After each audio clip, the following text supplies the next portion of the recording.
Welcome to the Real News Network. This is Reality Asserts Itself, and I'm Paul Jay, coming to you from Los Altos Hills, south of San Francisco. Lester Earnest is one of the fathers of artificial intelligence, a phrase he doesn't actually like very much. He'd rather call it one of the fathers of machine intelligence, and we'll get into that soon. He is either the creator or co-creator of the first spell checker, the first search engine, self-driving vehicle, digital photography, document compiler with spreadsheets, social networking and blogging service, online restaurant reviews, something called California Yum Yum in 1973, which gave rise to, amongst other things, Yelp.com, computer-controlled vending machines, a scheme which is now widely used. Most importantly, he helped found the Stanford Artificial Intelligence Lab in 1966, which has spun off 5 of the richest companies in the world, which includes Apple, Alphabet, Google that is, Microsoft, Amazon, and Facebook. Lester grew up with a right-wing, very Protestant father who he describes as very bigoted, who hated blacks, Jews, homosexuals, Latinos, and Asians. Lester writes, "I continued on my bigoted path until after I voted for Richard Nixon over John F. Kennedy, then figured out that I was on the wrong track and eventually evolved into a radical socialist who aims to destroy Wall Street and similar piracy organizations around the world." This is, I think, a rather unique Reality Asserts Itself, and it will be the story of Lester's own evolution, his political evolution, and the development of artificial intelligence, or as I said, what he would rather call machine intelligence, and the roots of the internet in what he calls a massive fraud. And we'll get into that story soon as well. Now joining us from his home is Lester. Thanks very much for joining us. Thank you. So before we get into your story, in your sort of the technological thread of your story and the beginnings of your work in machine intelligence and such, talk about your childhood, because this evolution from growing up as a self-described bigot to where you are now, what's the atmosphere when you grow up? Well, in the beginning, I was essentially a beach boy. Outside of school, I only wore a pair of maroon swimming trunks, summer and winter, and rode a bicycle and had a great time. You're born in what year? 1930, born in 1930. And grew up where? San Diego, great beach town. And had a wonderful time, although I was what many people would call a bad boy. I got into a lot of trouble. But as you said, I did start out as a right-wing Republican racist, and it took me quite a while to get over that. I observed that my mom approached people very differently than my dad. She made friends with everyone she met, regardless of skin color, religion, whatever. She was friendly and tried to help anyone she met. My dad was very much like most businessmen of that era, right-wingers. And it took me a while to figure out that he was not on the right track. You grew up in the 40s during World War II, Yes. into the Cold War, the 50s. You internalized, I would assume, all the kind of values of Americanism that are promoted at that time. The Cold War's ideas as the war ends and you move into McCarthyism. Would you describe yourself as a believer in Cold War ideas as you joined the armed forces? At that time, yeah. So As you become a teenager, the war's over. By the late 40s, early 50s, the Cold War's in full steam ahead. How would you describe your view of the world, your political view of the world? Well, I was still Republican, and I'd had a hard time in college in a way. I got into Caltech on a scholarship, but then managed to flunk out twice. But they still let me graduate. And in my senior year, my draft board told me to report for duty in January, which would mean I'd go into the Army, go off to Korea, and that idea didn't appeal to me. My dad had enough political clout that he got them to flush the draft, but I knew I had to serve time. So I started looking around for alternatives and found a Navy program for which I was perfectly suited. You had to have an engineering degree, which I had just received, and poor eyesight. If you had good eyesight, you were not qualified for being a restricted line officer.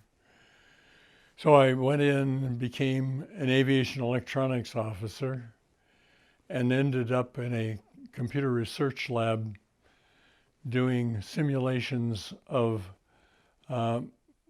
manned aircraft and missiles with computers. This is 1953, 1954. I got to the lab in 54, continued through 56, and the people I was working with were all mathematicians, no electrical engineers, so they didn't know how to deal with a computer. But I rewired it, making it much more efficient, and had a good time playing with it in various ways. I ran various experiments, and then finally got out of the Navy. And in the process, I had learned of advanced computer work going on at MIT that had been supported by the Navy, but then they pulled the plug, and the faculty members at MIT were scratching their heads how they were going to continue with no funding.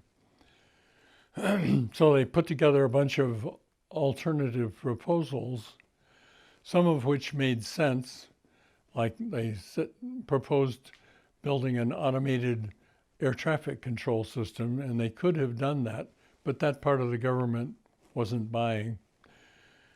They did manage to sell to the Air Defense Command the idea of a manned bomber defense. And at that time in the Cold War, our country was undergoing strong paranoia about the possibility of an attack by the Soviet Union. Which later turned out to be a crock, but a lot of people believed it. Yeah. Well, they sold this idea and to the Congress, who then... they being MIT sold this. Well, it was more Wall Street, the companies that were going to make a lot of money, together with MIT, convinced them that they should fund this. And this being a system of what, missiles? No, that would shoot down airplanes? It was a series of radars all across North America that could supposedly track bombers, and then both manned interceptors, various kinds like Lockheed and Convair aircraft. And Boeing had a ground-to-air missile system called the Bomark. And the idea was to then shoot down any incoming bombers. So it's essentially a radar system is what was being created at MIT. Correct. And you get hired to be part of this. Yes. They hired me specifically to design the guidance and control system for the manned interceptors and missiles that we're going to shoot at the bombers. However, on my first day there, I was assigned to share an office with a fellow who is already working there. This was in MIT's so-called Lincoln Laboratory in suburban Boston. And I asked him what he did. His name was Paul Senesi. He said, in a Boston accent, "I work on radar data." Drop the R from radar and add it to data, which I found amusing. So I said, "Well, what do you do about radar jamming?" And he said, "We don't do that." I thought he was kidding, because if you can't deal with radar jamming, since all bombers since World War II do it, you're out of business as an air defense system.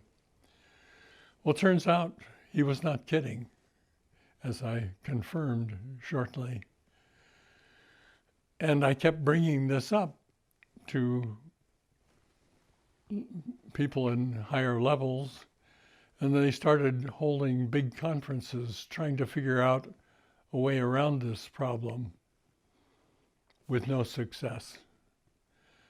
The problem is that with radar jamming, you get lots of radar data coming in, more than the computer can deal with. And so it would just jam up and fail.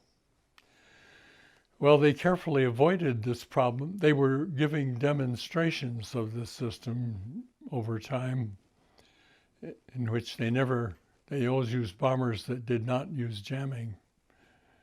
And of course, the Russian spies who were observing all of this with instrumentation would know that this was a fake system.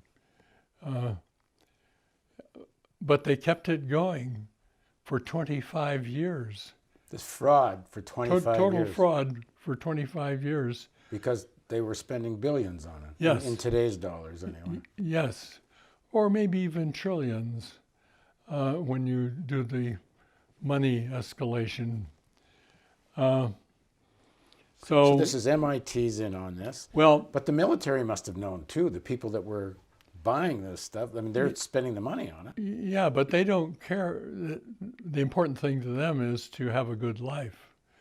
That is, to have a lot of money to do things with.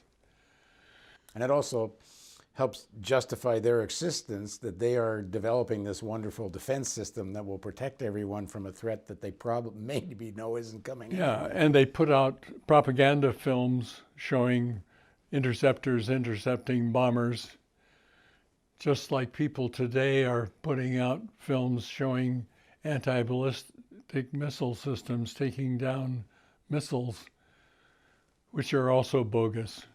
But that's another story. While you're there, you're asked to design how to put a nuclear warhead on a Bowmark missle, which is supposed to shoot down. That was a follow-up.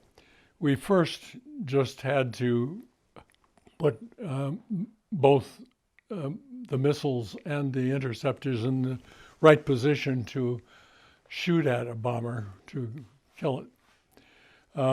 But then they came up with the idea of adding nuclear warheads to the missile, which was a really stupid idea.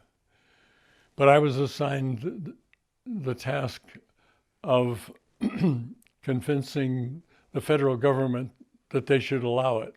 What year were we in? That was 1960. How did you? Or maybe 59. And who do you talk to persuade to put a nuclear warhead on a missile that's going to blow a plane up over the United States? Yeah, and if the plane happened to be flying at low altitude, it would kill everybody on the ground underneath, which is part of why it was a really stupid idea. But that was what they wanted. And you did it. I did it. I convinced them. And what does this do to your own belief system? You believed, had faith in this whole hierarchy and system. Well, I knew that I was on the wrong track. However, I was being paid well, as were all of the contractors. This was a giant scam that was very successful. And incidentally, while studying the situation for getting the nuclear warheads approved, we discovered an awkward business. The landlines going from the central computer to the missile launch sites were duplex. That is, there was a main line and a backup line in case this one went bad. And at the end, there was a little black box that listened and could tell when a line went bad, and then it would switch to the backup. But what they didn't think about was, what if the backup goes bad too?